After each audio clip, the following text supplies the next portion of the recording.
Jadi bukan tugas Mbak Najwa Shihab doang yang bisa mengumpulkan teman-temannya untuk membuat sesuatu, karena saya juga ngumpulin teman-teman saya untuk membuat sesuatu yang bukan musisi untuk menyanyikan lagu ini.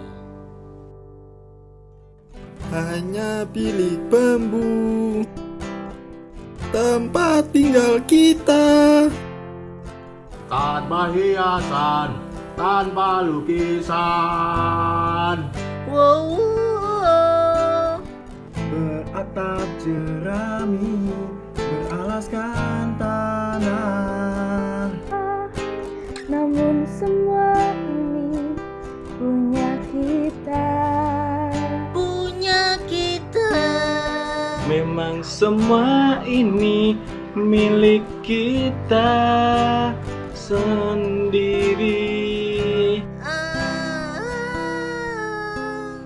Hanya alang-alang pagar rumah kita, tanpa anyelir, tanpa melatih.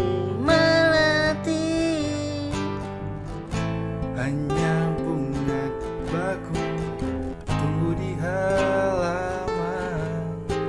Namun semua itu milik kita. Milik kita. Memang semua itu milik kita. Milik kita. Lebih baik di sini.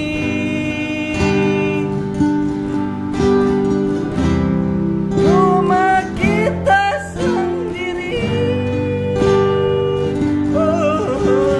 Segala nikmat dan anugerah yang kuasa. Yang kuasa semuanya. Semuanya ada di sini.